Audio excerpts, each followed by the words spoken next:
only period like this one that we ever had before, which was called the go-go 1920s, the flapper era, the when anything was possible. When you did it that way, when you repressed all left-wing, all labor movement activity that you could, is that you prepared the way for the biggest collapse this system has ever had. And in my humble opinion, that's exactly where we're going now. Donald Trump's big, beautiful bill is the law of the land, whether we like it or not. It includes gigantic expenditures for DOD, gigantic expenditures for border security, or what we're calling border security, and cuts to things that people actually need to live, like Medicaid and food stamps and block grants. This is going to be a tough one. By all accounts, it's going to take states as long as a generation to recover from this, and that's if it turns around right now. We're going to talk about this very complicated issue today with Dr. Richard Wolff. Professor Wolff is Professor Emeritus of Economics at the University of Massachusetts at Amherst and a visiting professor in the graduate program in International Affairs at the New School. He's the author of many, many books, the most recent of which is called Understanding Marxism. Richard, thank you so much for joining us. It's always such a treat for me and a pleasure to see you. Welcome back.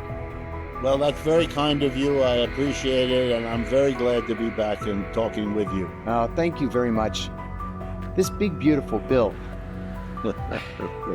You know, the Republicans have the smallest majority in the House of Representatives in the history of the country. Right now, with a handful of deaths, there are a couple of open seats. It's a majority of 3. In the Senate, it's close. It's 53-47. There are a couple of gadflies. You're never sure if you're going to have to call in the vice president to break a tie. But this thing passed. And because there's a Senate rule that you cannot filibuster a budget bill, they attached everything they could attach to this budget bill, and it passed as the big, beautiful bill. How bad is this going to be for the deficit, the national debt, perhaps even inflation, most importantly, for working people or the working poor who actually need these government services to live? Can you walk us through what this thing means? Sure.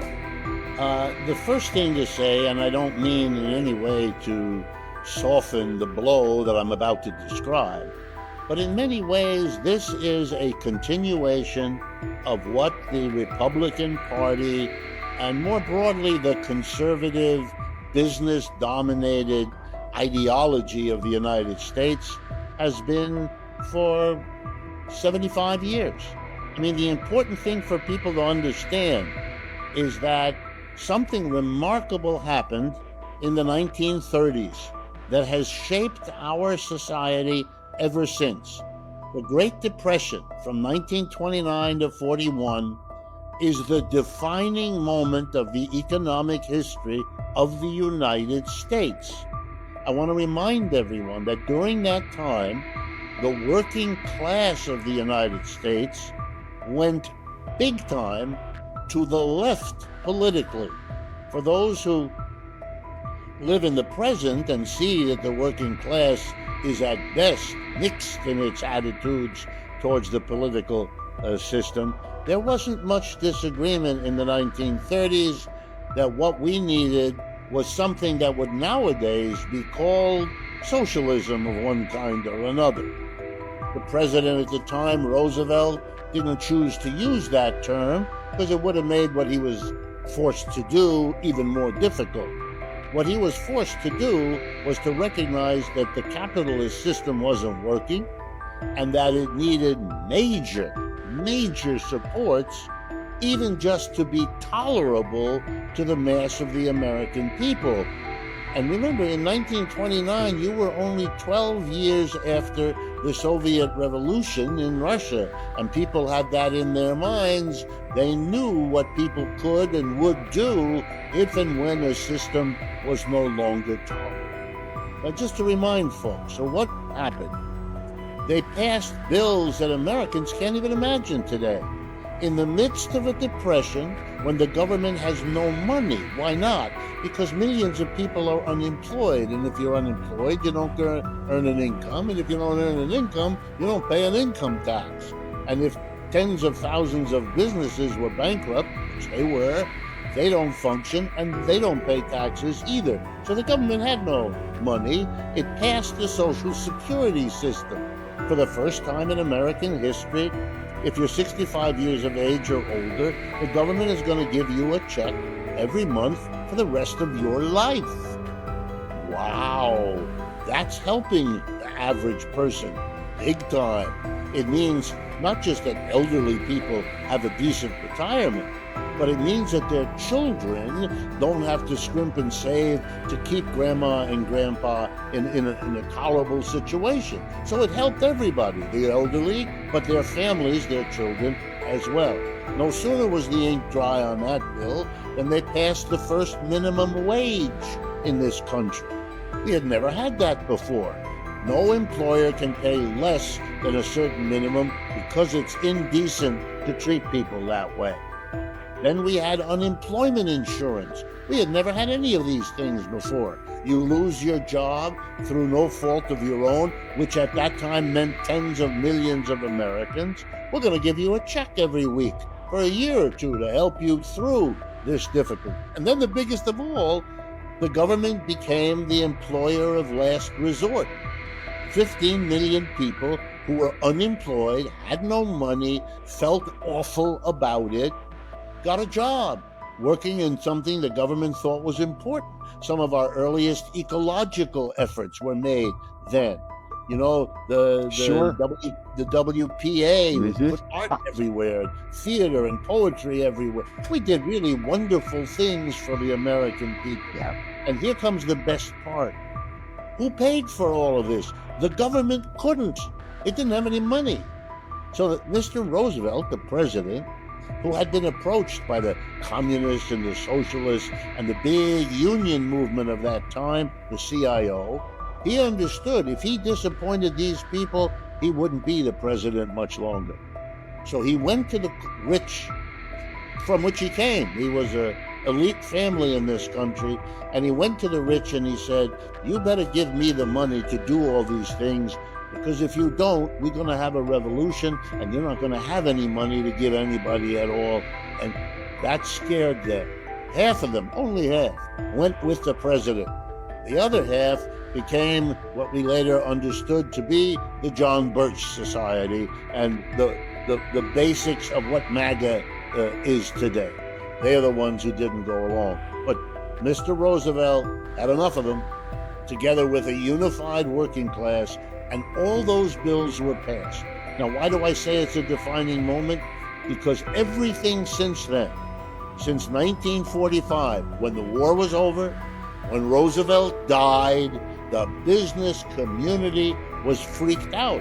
Remember that in World War II, roughly 1941 or 2 to 1945, not only was all of this happening that I just described, but the United States was officially allied with the Soviet Union in the war against fascism. If you went to the post office in 1943 or 44 to pick up, say, a bunch of stamps for your mail, you would see over the clerk's window a picture of Uncle Sam arm in arm with somebody identified as Uncle Joe. And that stood for Joseph Stalin, who was celebrated alongside our president because they were the two big, powerful countries against the Japanese and German governments in World War II. So what happened afterwards, and of which Mr. Trump is just a part, is the undoing of everything that happened in the 1930s, which was called, by the way, the New Deal. So think of the last 75 years as a program to reverse, to undo, stop taxing corporations and the rich, because that's how he got the money. He went to them and he said, you got to give me your money. I'm going to tax you for half of it, and you can lend me the rest of it, and I'll pay you back someday, maybe.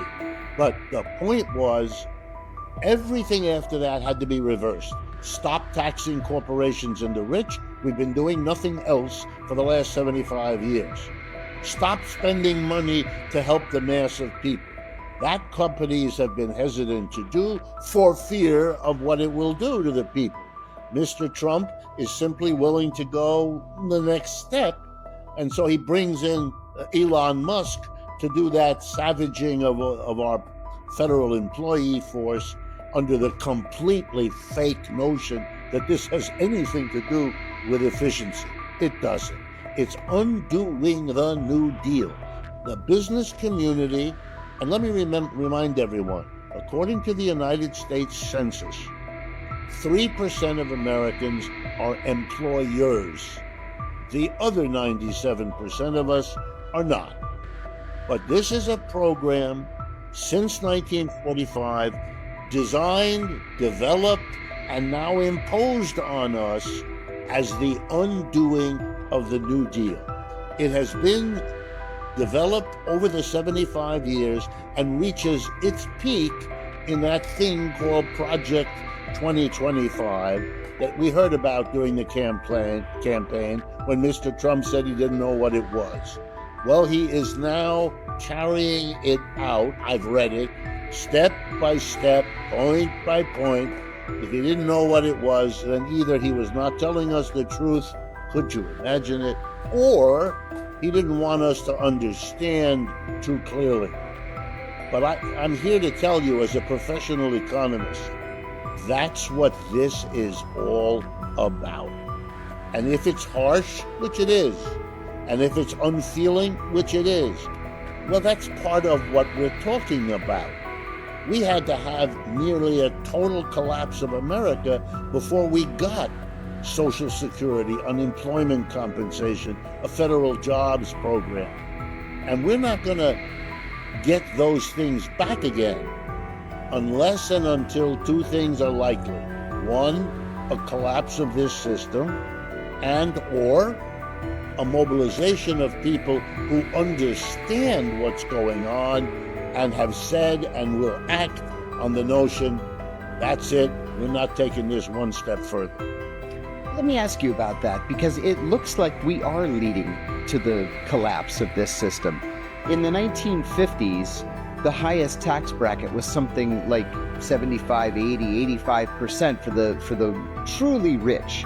And the structure of the tax system was such that it was generally based on a person's ability to pay. That is not the case today, where in budget after budget after budget, we see tax cuts for the rich, tax cuts for corporations. That money has to come from somewhere eventually, or we lose what we've built over the last 75 or 85 years. Where are we headed now? There is no money for Medicaid. There is no money for block grants or for food stamps or for so many of the other things that we're doing. Certainly no money or no will for foreign aid, which actually would work to keep us out of future wars. What happens next when we just can't afford these things anymore because we've given the money all back to the wealthiest people in America? Well, what the Great Depression showed us, which is one of the reasons I try to tell people and remind them of our own national history, what the 1930s showed us was that the only period like this one that we ever had before, which was called the go-go 1920s, the flapper era, when anything was possible, when you did it that way, when you repressed all left-wing, all labor movement activity that you could, is that you prepared the way for the biggest collapse this system has ever had. And in my humble opinion, that's exactly where we're going now. And I think you're seeing the desperate, and I underscore the word desperate, the desperate acts of this president, because he is, on the one hand, the latest in the long undoing of the New Deal. But on the other hand, he's having to try to stave off the collapse of American capitalism. And the way he's doing it, for example, shows you the desperation. He declares economic war on the whole world. What kind of behavior is this? You will have to pay this tariff, and you will have to pay that tariff. And we don't care whether you're Canada, which has been about as loyal an ally as any country could want for hundreds of years, or for that matter, Japan since the Second World War, or South Korea, or Mexico, and I could go on. You're savaging them. And only Americans who are lost in their understanding would imagine that you can hit out at all of these countries, taking away the economic dependence they've built up by supplying the American market with their products. You think that's going to happen? They're not going to be angry. They're not going to retaliate. They're not going to look to cut off their dependence on the United States because it's not a reliable market. Then I must say to you in all respect, you're crazy. You are not facing the reality. I know the reality is troubling. You have every right to be troubled by it. But to turn your head away from it makes about as much sense as being told there's a tsunami coming and you're standing on the beach and you decide to look back, not at the water, because you don't want to be troubled by that big wave. Jack, that's going to trouble you even more if you don't look at it and start running. You've got to do things. It seems to me, too, I don't mean to smile because it's a very serious issue, but what you're saying is exactly true. And I was struck by one of the pieces on the front page of the Washington Post today that the president has decided to impose a 50% tariff on Brazil, not because the Brazilians are dumping steel or dumping rubber or whatever, but because he's angry that they are prosecuting former President Jair Bolsonaro for trying to overthrow the democratically elected government of Brazil. And on the one hand, I'm a third generation union member. So I get if unions want to see some tariffs on some kind to try to protect American businesses. You're in the steel industry, let's say, or you're an automaker. I get it. But tariffs just for the sake of punishing other countries because you don't like decisions that their leaders have taken, it might as well be a sanction. That's what it comes down to. And we all know that sanctions don't work.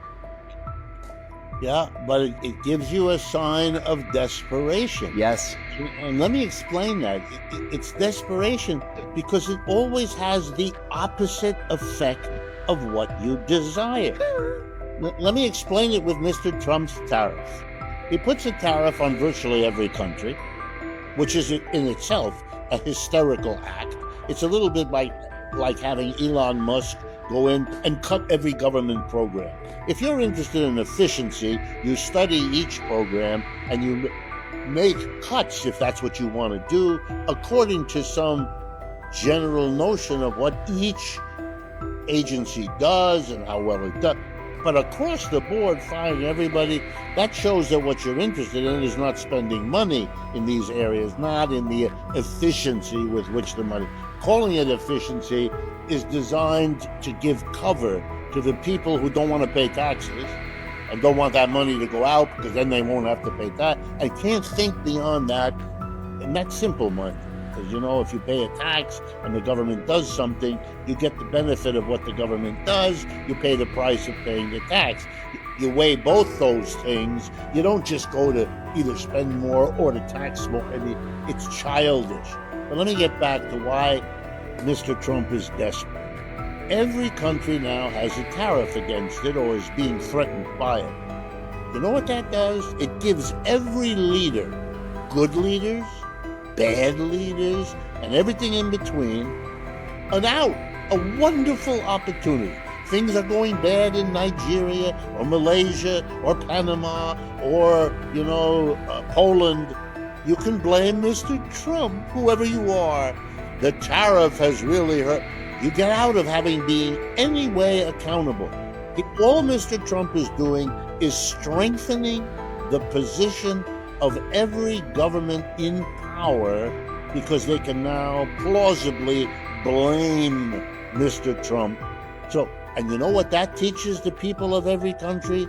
That the United States is their enemy. This is not good. This may be great for Mr. Trump, MAGA, and American elections. But if you have even a little bit of understanding, the United States is now, and by the way, polls already show it, is considered the world's greatest threat to peace, is considered the most dangerous economy in the world, and is considered, and I love this phrase, a rogue state, because it's sort of out of control. The leader keeps threatening everybody, acting as if he can carry a big stick with no consequences. I can assure you, even the governments that you think of as allies of the United States, France, Germany, Italy, Canada, Mexico, their number one priority now is to get out from under the threat of the United States. They're cutting deals with one another to that end. They're cutting the United States out because they don't want to be in a position where Mr. Trump can close the U.S. market to them or block them from buying something that America produces that they otherwise would buy and want. And if you think that's not going to hurt our economy, then you don't understand. We are more dependent on the world than we have ever been since we were a colony of Great Britain. To cut ourselves off now, whoa, way too late. Oh, well, one of the things that Donald Trump said this past week was that he's demanding that American cars be made in America. But we all know that that's not possible. As much as 40% of the parts come from either Canada or Mexico, and so there just won't be any parts. We'll have these shells of cars. Is it realistic for us to move in the direction of a truly American-made car, or was it red meat for the MAGA base? It's mostly red meat for the MAGA base, and you might add red meat for the gullible. If you half want to believe in all of this mumbo jumbo, well, then he's giving you that kind of shallow argument which you mustn't look at. Let me explain again briefly why this is crazy. If you brought the cars back to being produced in the United States, you would have to pay the tariffs on all those imported parts, or you'd have to develop the machinery to make them here. And then if you did all that, you'd have to pay American-level wages to the workers in the auto factories and the workers in all those parts factories. But that would raise the price of your automobile many, many, many dollars above what it is now. And you know what that means? It means every American company that is competing with companies around the world would be disadvantaged because it would have to pay for cars and trucks a much higher price than their competitor in England or Italy or Nigeria or Brazil has to pay. And we already have that now. I'll give you an example. The electric car and truck.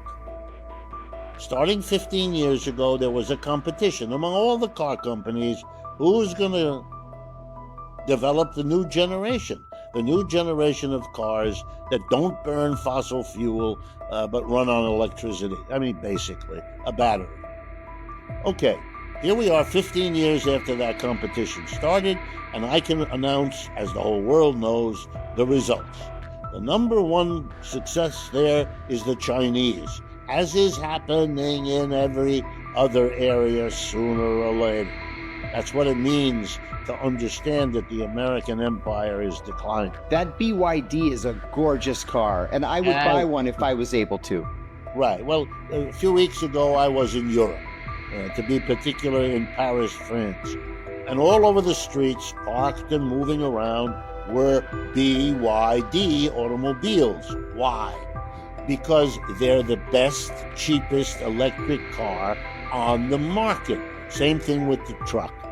Every capitalist around the world who needs cars or trucks for their business as an input is buying BYD cars because they are the best quality and the lowest price.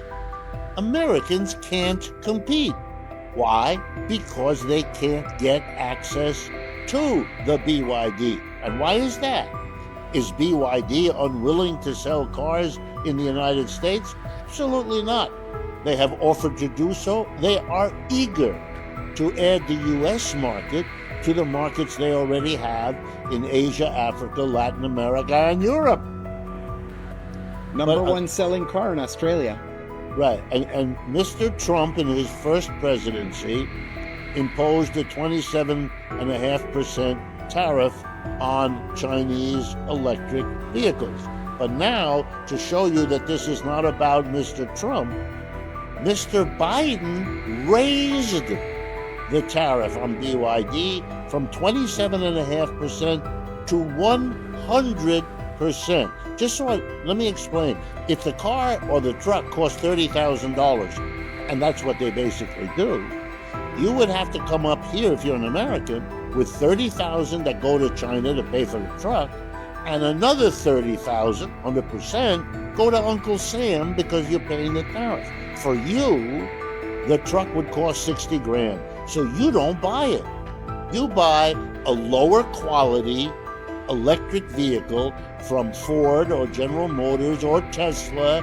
You pay $50,000 to $60,000 for it, and you buy that because that's the best you can do, but it puts you way behind your competitor around the world. So when we cut ourselves off, we are handing the competitors of the United States the ticket to defeat the Americans they compete with. And you know what that jeopardizes? U.S. jobs. So when Mr. Trump says, I'm protecting U.S. jobs, no, he's not. No, he's enacting a kind of ideological game. He's appealing to the people who don't understand. He only tells them the part that's the good news, not the bad news. And so he can mobilize the American people in what we will one day all remember as an act of consistent self-destruction. Good for Mr. Trump, good for his election victory, happy news for the MAGA faithful, but for the American economy, in whose name it's done, it's a disaster. Richard, I'd like to ask you about BRICS and the possibility of a unified currency. But I want to lead up to that by saying that when I was in Hong Kong a year ago, I had trouble using my credit card. Most places didn't take a Visa or a MasterCard, but they took this thing called an Octopus card.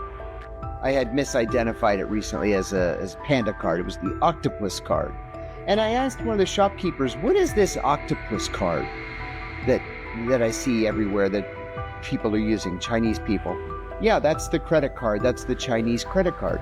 I said, well, why not just use MasterCard and Visa like everybody else does? Because I'm an idiot sometimes.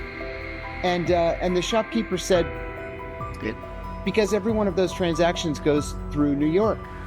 And these go through Shanghai. And so if the Americans decide to shut us off or impose sanctions, rather than to cripple our economy, it doesn't harm us in any way.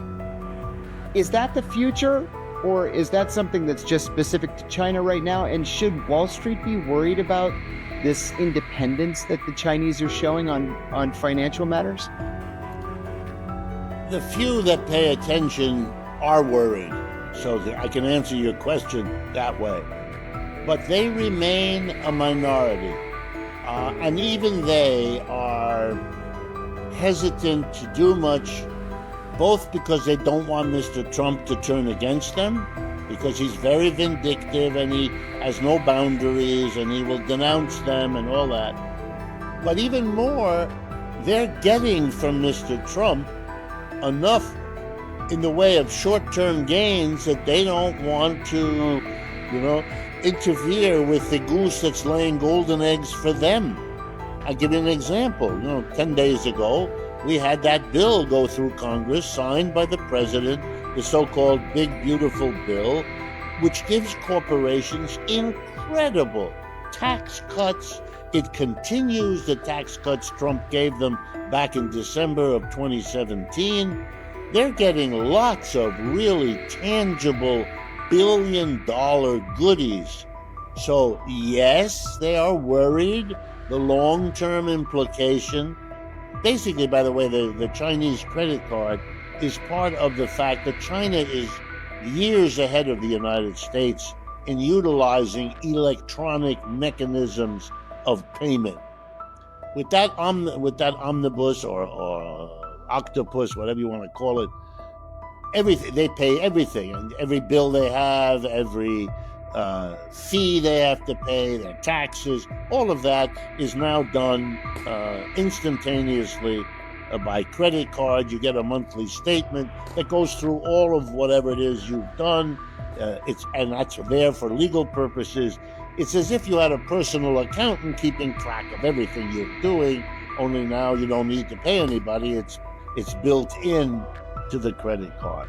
And if you don't like that, of course, you tell yourself stories about how the government can now peek in on what you're doing. But the government can get the records of your MasterCard, and they can get the records of your telephone, and they can get it's just more inefficient when our government does it. Otherwise, there's no significant difference. Let me turn to the BRICS, because it's very, very important. They just had their summit meeting in Rio de Janeiro in Brazil over the last week or so. And I need to explain to people that reality, the BRICS, the whatever it is now, I think 8 or 9 member countries and another dozen or so partner countries that are on their way to becoming member countries. It started off, the very word BRICS is an anagram: Brazil, Russia, India, China, and South Africa. That's what BRICS stands for. And then a bunch of countries have joined since. If you want to understand what it means, let me give you 2 statistics. I'm an economist. That's what we do. We play with statistics, the way little children play with toys. And it is, let me assure you, a toy. The population of the United States, 330 million, works out to 4.5% of the world's people. If you put together the United States with its major allies, the so-called Group of 7 or G7, it's the United States, Canada, Japan, Britain, France, Germany, and Italy. What was the core of the world economy for the last 75 years. You add up their populations and you come up with, 15, 16% of the world's people. Now let me turn to the BRICS. You add them all up, it's over half the people of this planet. No contest. They are large and we are small. Let me give you the second statistic. In economics, we have a rough measure of the size of an economy. It's called the GDP, Gross Domestic Product. And every country and the UN keep track of that. Okay, if you add up the gross domestic product of the G7, that's the United States and its major allies, it works out to about 28% of the total output of this planet that we live on here, Earth. If you do the same, you add up the GDP of the BRICS alliance, it's 35% of the world's output. In other words, the United States and its allies, who were from 1945 to around 2010, 12, 15, the dominant economic powerhouse. And what does that mean? It means when every country, any country in Asia, Africa, or Latin America needed help in one way or another, they would send a mission to New York or Washington or London, and they would hope to get this and so forth, and they have pitch people go and explain why that would be helpful and so forth. Nowadays, they do that. They send a mission to New York and London, But that mission doesn't go back to its African country of origin or its Latin American country. They go directly from Washington and London to Beijing and New Delhi and Sao Paulo. Yes. And they make the same pitch there. And they're more likely to receive a fair hearing of that pitch in those Not only countries. that, because they're dealing with the richer of the two options. And they're going to therefore get, not every time, but most of the time, a better offer. That's why they go. And the Chinese, who are the major player here, are the ones who say, yes, we'll build a railroad and we'll do it for this amount of money less than what the Americans or the British or the French or the Germans offered you. And so, by the way, the railroads of Africa are currently being built by China. And China is making all the inroads that go with all of that. This is a changed world. Let me assure you and your audience, every country in the world, and more than that, every large corporation doing business across boundaries of countries is readjusting its investment plans, its calculations, its strategic decisions to take account of the fact that the world economy is now dominated by something other than the United States and Western Europe, or add Canada or Japan. And you're not going to change that. You're not going to stop that any more than you could. The British Empire tried to stop the Americans from having their empire. You know, on the 4th of July, a few days ago, we celebrated the war that separated the United States from the British Empire. And then in 1812, we had another war, same issue. After that, the British gave up. They couldn't do it. And the United States rode. The British tried. Even in the middle of the Civil War, they toyed with taking the side of the South against the North. But it was too late. They didn't want the United States to flourish, but it did. Today, Mr. Trump doesn't want the Chinese to flourish. Americans haven't wanted them for many years. It doesn't work. It never has. And I don't even want to raise the question of what does it mean the United States playing as its major role in the world, holding back the economic development of the world. Wow. You really want to be in that position? You really want a generation of people around the world understanding what your government is trying to do? This is taking short-sightedness to a whole new level. Richard, one of the things that seems to have the U.S. panicked is Brazilian support for the Chinese idea that the BRICS countries should eventually come up with a unified currency akin to what the members of the European Union are using, the euro.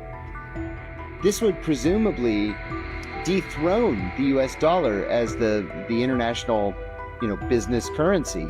Already we've seen, for example, the Chinese buy oil from Kuwait using yuan rather than using American dollars. How big of a threat do you think a unified BRICS currency would be to U.S. economic hegemony? Very significant if they can do it. At this point, the dollar has already lost over the last 30 years a good bit of its international importance.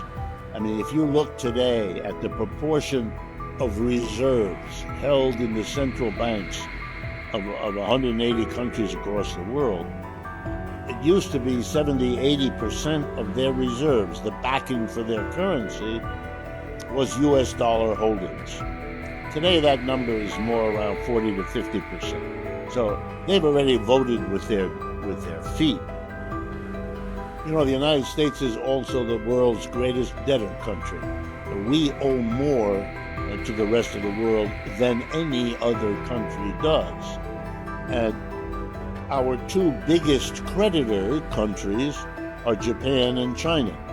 For those of you who are wondering about the Chinese potential, try to think what it means that the United States is the world's largest debtor and the second most important creditor of the United States is the People's Republic of China. Xi Jinping, and if you're a debtor, you have to pay interest.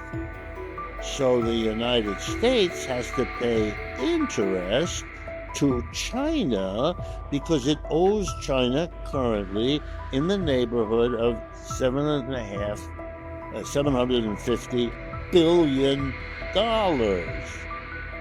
Gee, at say 4%, that means the United States government has to pay a 4% interest on $750 billion. That's about $35 billion a year that Uncle Sam collects from you and me, doesn't use it for our military, doesn't use it to build roads or to help our hospitals or finance our kids' college education. No, it takes that $35 billion and sends it in a big fat envelope to the People's Republic of China, who can and does use it to build their roads and their schools and their military. And if you didn't know that, that's because you live in a country that can't handle the truth of its own economic system. It can't tell its people what's going on in a fair and balanced way. Our culture is corrupted above all by advertising. Remember what the advertiser's job is: to tell you everything good about whoever the client of the advertiser is, and to hide from you everything that's bad.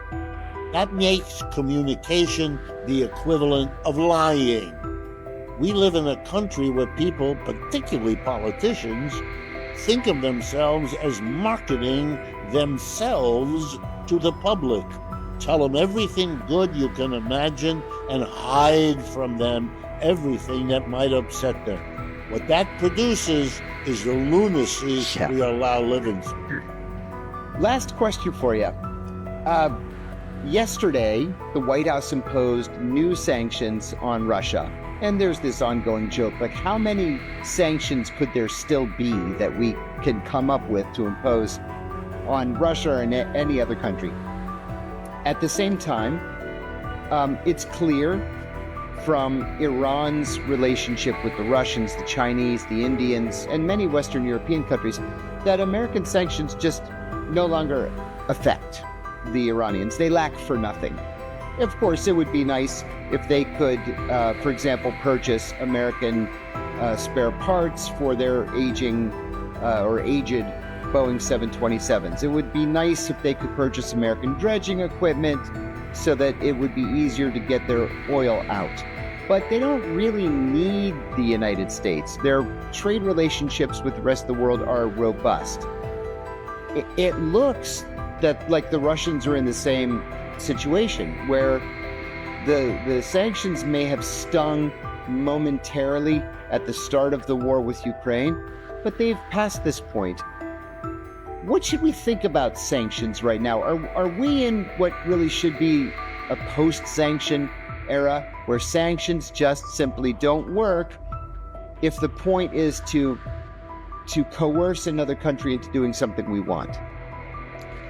Well, they never worked with Russia and China, who have been the most sanctioned. Even when the word sanction wasn't used, they were subjected to all kinds of discrimination, let's call them. And those discriminations were hurtful to them, that's true. Irritated them, that's true. They want them lifted, that's true. And they had costs attached to them that they had to bear. All of that is true. But here comes the non-advertising mentality. That's one side of the ledger. What the damage is that sanctions can do. But here's the other side of the ledger.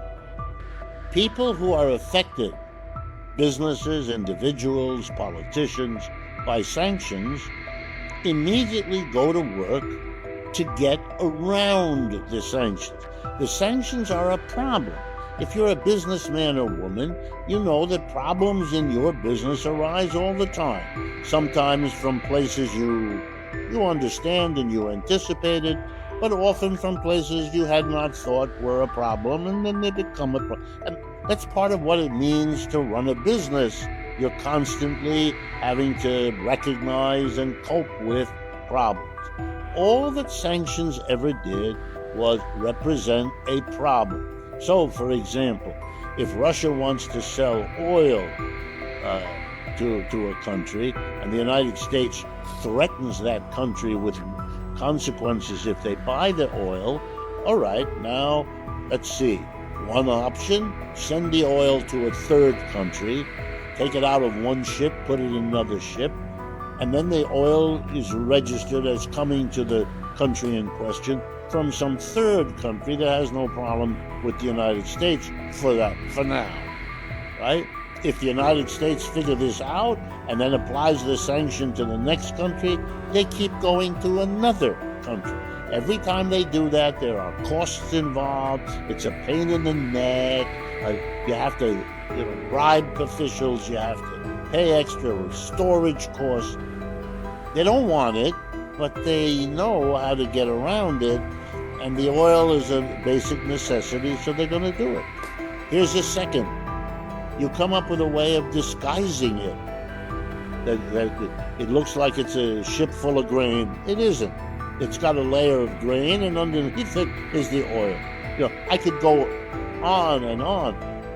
There's a catalog of them, but there's lots of literature, articles and books that are available to anyone who seriously wants to understand this, to let them know that sanctions have a very hard time ever having the effect that they're supposed to have. The United States has completely embargoed Cuba, right? Since 1961. That's more than half a century. Has it overthrown the Castro government? No, it hasn't. Did it succeed, therefore? No, it didn't.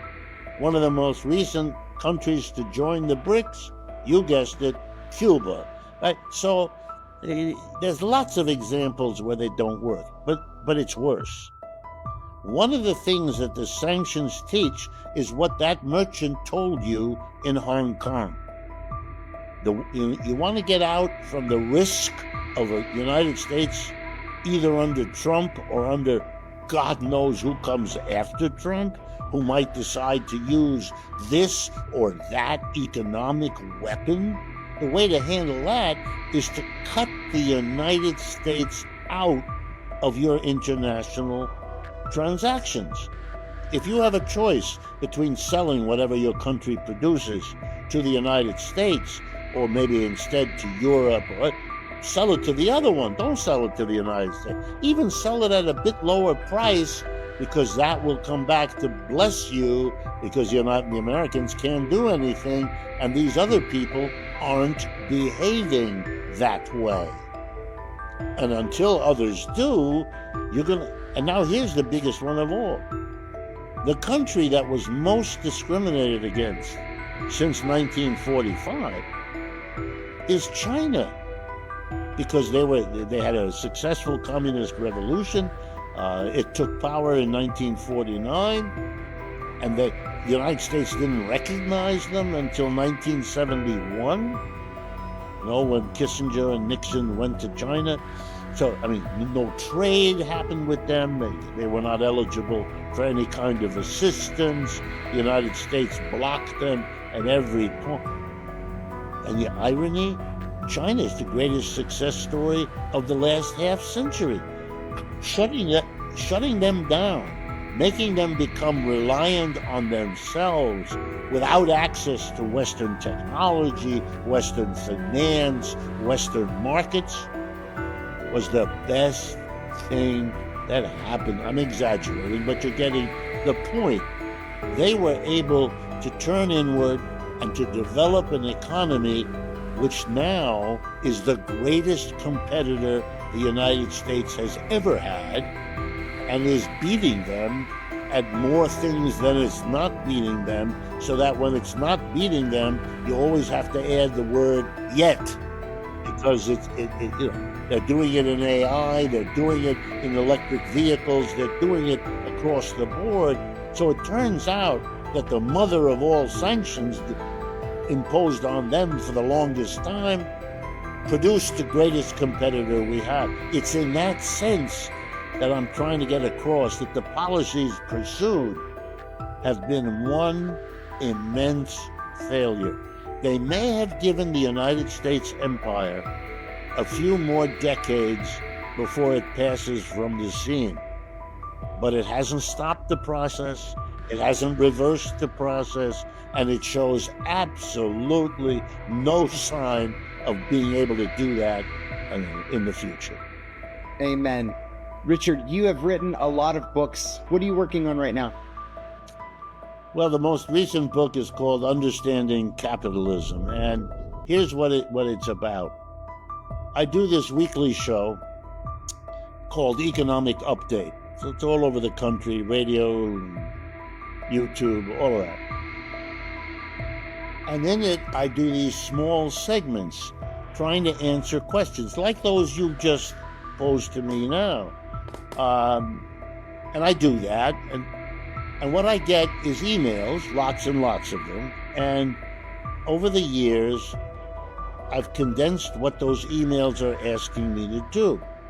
They're asking me to go into these things I do, these short summaries, in more detail, to work it. They want, which is great, I'm very happy that's what I want. I want you to hear something, get interested in it, and then teach yourself, learn more about it. But they've wanted me to do it. I can't really do it in a half-hour, once-a-week format. That doesn't work. So I wrote a book, and I tell people, if you want to get more of what I do, get a hold of this book. It's called Understanding Capitalism. It's not very long, and it's written for anybody who wants to understand these sorts of things and has a little time to read and get into it. That's what the book is for.